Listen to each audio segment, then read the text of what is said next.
नमस्कार दोस्तों। आपका भी मन इधर उधर भटकता है और आप भी नहीं समझ पाते कि अपने जीवन में आपको क्या करना है, और आप भी चाहते हैं कि आपका भी मन आपके वश में रहे, तो कृपया कर इस वीडियो को लास्ट तक देखें। इस वीडियो में आप जानेंगे कि अपने मन को समझने और उसे रूपांतरित करने के 6 महत्वपूर्ण चरण क्या है। तो सबसे पहले जानते हैं कि अपने मन को कैसे समझे। दोस्तों, एक बार एक व्यक्ति बुद्ध के पास आता है और उनसे पूछता है कि बुद्ध, अपने मन को काबू में करने और उसे समझने का पहला चरण क्या है, और हम कहां से शुरुआत करें कि हमारा मन हमारे वश में आ जाए। बुद्ध मुस्कुराते हैं और उसका उत्तर देते हैं कि अपने मन को समझने का पहला चरण है इसके द्वारा दिए गए लालचों की व्यर्थता को देख लेना। जिस इंसान ने अपने मन के द्वारा दिए गए लालचों की व्यर्थता को देख लिया, उसने इससे मुक्ति होना शुरू कर दिया। और उसके बाद वह व्यक्ति बुद्ध से पूछता है कि हमारा मन जो हमें लालच देता है उसके व्यर्थता को कैसे देखा जाए। बुद्ध कहते हैं, अपने अनुभव से। मनुष्य जिस भी गलत कार्य को अति में करता है उससे उसे दुख मिलता है, और यही दुख उसका अनुभव है, और यही अनुभव उसे रूपांतरण का कारण बनता है। जिसने देख लिया और वास्तव में देख लिया कि नशा करना केवल दुख है, उसने नशे से मुक्त होना शुरू कर दिया। जिसने देख लिया कि ईर्ष्या केवल खुद को जलाती है और वास्तव में देख लिया, उसने ईर्ष्या से मुक्त होना शुरू कर दिया। तुम्हारा यह देख लेना कि मन लालच तो हमेशा तुम्हें तृप्ति का देता है, लेकिन लगता यह तुम्हें सदैव अतृप्त है। और यही अपने मन को समझने का पहला चरण है। कहानी को आगे बढ़ाने से पहले आपको इस एक प्रश्न को समझना आवश्यक है, और वो प्रश्न है कि आप अपने मन को वश में करना क्यों चाहते हैं। क्योंकि आपने यह अनुभव रखा है कि आपका मन आपको दुख देता है, क्योंकि आपको आपके मन के लालच बहुत बड़े सुहावने लगते हैं। इसलिए आप इन लालचों के पीछे छुपे हुए दुखों को नहीं देख पाते। सिर्फ अपने दुखों को देख लेने से आपका मन आपके वश में नहीं हो जाएगा। उसके लिए आपको दूसरा चरण क्या है यह समझना होगा। वह व्यक्ति बुद्ध से पूछता है कि बुद्ध, यदि कोई व्यक्ति यह जानता है कि उसके मन के लालचों के कारण उसके जीवन में दुख है, तो क्या इसका अर्थ यह है कि वो व्यक्ति पहले चरण पर है?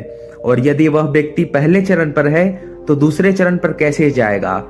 बुद्ध कहते हैं कि उस व्यक्ति को खोज पर निकलना होगा, किसी ऐसे व्यक्ति की खोज पर जो अपने मन से मुक्त हो चुका है और जिसने अपने मन को जान लिया है। क्योंकि तुम्हारा मार्गदर्शन वही कर सकता है जो उस जगह पर पहुंचा हुआ है और जहां तुम जाना चाहते हो। दोस्तों, यहाँ पर एक बात समझनी आवश्यक है कि खोज पर निकलने का अर्थ यह नहीं है कि आप सन्यासी बन जाएं, बल्कि खोज पर निकलने का अर्थ यह है कि कोई ऐसा व्यक्ति खोजना जो आपका मार्गदर्शन कर सके। अब यहाँ पर प्रश्न यह उठता है कि ऐसे व्यक्ति को कहाँ पर खोजें, क्योंकि आस पड़ोस में तो सभी लोग अशांत भरे पड़े हुए हैं। तो इस प्रश्न का उत्तर है कि आप ऐसे व्यक्ति को आसपास में मत खोजिए, बल्कि इंटरनेट पर खोजिए, क्योंकि इंटरनेट आपको पूरी दुनिया से जोड़ता है। दोस्तों, मैं और आप इस इंटरनेट के बदौलत ही जुड़े हुए हैं और आप इस वीडियो को देख पा रहे हैं। दोस्तों, इस दुनिया में बहुत सारे लोग थे और अभी हैं और हमेशा रहेंगे जो आपका मार्गदर्शन कर सकते हैं। कहानी में वापस लौटते हैं और अच्छे से जानते हैं कि अपने मन को समझने का दूसरा चरण क्या है। वह व्यक्ति बुद्ध से पूछता है कि उस व्यक्ति की पहचान क्या है जिसने अपने मन को समझ लिया है और जिसने खुद को जान लिया है। क्योंकि हर व्यक्ति यह दावा करता है कि वह ज्ञानी और बुद्धिमान है, लेकिन वास्तव में ज्ञानी कौन है वह कैसे पता लगेगा। बुद्ध कहते हैं कि यही तीसरा चरण है, और वो चरण है सुनकर सुनना ही अपने मन को समझने का तीसरा चरण है। उसके बाद वह व्यक्ति बुद्ध से पूछता है कि क्या देखकर यह पता नहीं किया जा सकता, क्योंकि आपको देखकर ही पता लगता है कि आप एक महात्मा हैं। बुद्ध कहते हैं कि देखने से तो कोई व्यक्ति बहुत शांत लगता है, लेकिन भीतर से वह क्या है यह उसके शब्द ही बता सकते हैं। लेकिन ध्यान रहे कि शब्दों पर भी विश्वास एकदम से नहीं कर लेना है। किसी भी बात पर विश्वास इसलिए कर लेना है कि उसे मैंने कहा हुआ है या किसी महात्मा ने कहा है। किसी भी बात पर विश्वास आपको तब कर लेना है जब वह तुम्हारा अनुभव बन जाए। गौतम बुद्ध के द्वारा कही गई इस बात को मैं आपको थोड़ा और आसान भाषा में समझाने की कोशिश करता हूँ। दोस्तों, कोई कहता है कि ध्यान करना अच्छा है और कोई कहता है कि ध्यान करना बुरा है। ये दोनों ही अतियां हैं। अगर आप भी ध्यान को अच्छा मानते हैं तो आप बहुत जल्द ही उसे बुरा मानने लग जाएंगे, और यही हमारे मन की चाल है। तो अब आपके मन में सवाल उठा होगा कि कैसे? तो उसका उत्तर यह है कि ध्यान की शुरुआत में आपको आनंद नहीं मिलेगा, बल्कि बोरियत महसूस होगी। और आपका विश्वास क्या था कि ध्यान अच्छा है, लेकिन आपको अनुभव क्या हो रहा है कि ध्यान बोरियत है। तो धीरे धीरे आपका विश्वास बदलने लगेगा। पहले आप ध्यान को अच्छा मानते थे, लेकिन अब आप ध्यान को बुरा मानने लग जाएंगे। आप एक अति से दूसरे अति पर पहुंच जाएंगे, और यही हमारे मन की चाल है। हमारा मन हमें अतियों में ही भटकाता रहता है। अगर आप ध्यान को बुरा मानते हैं तो आप कभी भी ध्यान करेंगे ही नहीं। अब कहानी में वापस लौटते हैं और अच्छे से समझते हैं कि अपने मन को समझने का तीसरा चरण क्या है। बुद्ध कहते हैं, किसी भी बात पर विश्वास तब तक नहीं करना है जब तक वह तुम्हारे विवेक की कसौटी पर खरी नहीं उतर जाए, और इसके लिए कर्म करना आवश्यक है, और कर्म ही अपने मन को समझाने का चौथा चरण है। अगर आप धन कमाना चाहते हैं तो आपको सही दिशा में कर्म करना आवश्यक है। ठीक उसी प्रकार अगर आप खुद को जानना चाहते हैं तो आपको सही दिशा में कर्म करना आवश्यक है। वह आदमी बुद्ध से पूछता है कि सही दिशा में कर्म करते वक्त आदमी क्या गलती कर सकता है? बुद्ध कहते हैं कि केवल 2 गलतियां कर सकता है। पहली गलती है शुरुआत ना करना, और दूसरी गलती है पूरा रास्ता तय न करना। और इन दोनों गलतियों के पीछे हमारे मन की चाल होती है। कोई सोचता है कि मैं शुरुआत कल से करूंगा, और कोई सोचता है कि शायद मैं सफल न हो पाऊं। इन दोनों गलतियों को व्यक्ति जागरूकता की कमी के कारण करता है। बिना जागरूकता के व्यक्ति का मन उसे सही दिशा में चलने ही नहीं दे सकता, और यह जागरूकता ही अपने मन को समझाने का 5वां चरण है। इसलिए दिन के हर एक क्षण को जागरूकता के साथ जियो। किसी भी कार्य को करो तो उसे जागरूकता के साथ करो। अगर सांसें भी लो तो उसे जागरूकता के साथ लो। बिना जागरूकता के साथ जिया गया एक भी क्षण मृत्यु के समान है। और ध्यान रहे कि जागरूकता बिना ध्यान के संभव नहीं है। वह व्यक्ति बुद्ध से पूछता है कि बुद्ध अपने जागरूकता के स्तर को कैसे बढ़ाया जा सकता है? बुद्ध कहते हैं कि ध्यान के द्वारा, और ध्यान ही 6 चरण हैं। एक बार आप अपने मन को समझने के 6 चरणों को ध्यान से समझिए। अपने मन को समझने के 6 चरण। पहला, थोड़ी जागरूकता के साथ यह देख लेना कि यह मन ही दुख के बीज बोता है। दूसरा, किसी ऐसे व्यक्ति को खोजना जो मन से मुक्ति पाने का मार्ग बता सके। तीसरा, सुनना। चौथा, सुने हुए को कार्य में लाना। 5वां, जागरूकता जिससे आप मार्ग से भटके ना। और छठा, ध्यान। यदि सीधे शब्दों में कहा जाए तो ध्यान ही वह नाव है जिस पर बैठकर मन रूपी नदी को पार किया जा सकता है। लेकिन ध्यान तक पहुंचने के लिए शुरुआत के 5 चरण बहुत आवश्यक हैं। अभी आप कौन से चरण पर हैं? आप हमें कमेंट करके जरूर बताएं, क्योंकि दोस्तों हर ज्ञानी इन 6 चरणों से गुजरता ही गुजरता है। दोस्तों, अब जानते हैं कि अपने मन को अपना सेवक कैसे बनाएं। एक सच्ची कहानी से, तो चलिए कहानी की शुरुआत करते हैं। दोस्तों, इस कहानी को अगर आप ध्यान से पढ़ते हैं तो आपको दिए गए 2 प्रश्न का उत्तर मिलेगा। पहला, हम अपने मन के गुलाम क्यों बन गए हैं? और दूसरा, हम अपने मन को अपना गुलाम कैसे बना सकते हैं? आपके पहले प्रश्न का उत्तर यह पहली कहानी में है। तो आइए इस कहानी को सुनते हैं और समझते हैं। एक बार एक राजा के दरबार में एक कलाकार आता है, और इस कलाकार की खासियत यह थी कि जब भी यह कलाकार अपनी कलाकारी दिखाता था तो ऐसा कोई भी व्यक्ति नहीं होता था जो इसके कलाकारी देखकर हंसे ना। बड़े बड़े राजा महाराजा इस कलाकार की कलाकारी को देख के हंसते हंसते लोटपोट हो जाते थे। लेकिन इस बार वह कलाकार एक गंभीर राजा के दरबार में था, इसलिए लोगों को यह संदेह था कि कहीं वो इस बार असफल ना हो जाए। वह कलाकार अपनी कलाकारी दिखाना शुरू करता है, और वही होता है जो हर बार से होता आ रहा था। राजा का हंसते हंसते बुरा हाल हो जाता है। वह राजा उस कलाकार की कलाकारी को देख इतना प्रसन्न होता है कि वो इस कलाकार को मुंह मांगा इनाम देने के लिए तैयार हो जाता है। हमें यह बात हमेशा याद रखनी चाहिए। अधिक खुशी में लिए गए फैसले अक्सर गलत साबित होते हैं। राजा उस कलाकार से कहता है कि मांगो जो भी तुम मांगना चाहते हो, मैं तुम्हारी कलाकारी से बहुत प्रसन्न हुआ। वह कलाकार कहता है कि क्षमा करे राजन, पर मैं जो भी मांगूंगा शायद आप वो दे न पाए। राजा अपने आसन से खड़ा होता है और कहता है कि अब तुम मेरी प्रसन्नता को क्रोध में बदल रहे हो। क्या तुम्हें मेरी द्वारा कही गई बात पर संदेह है?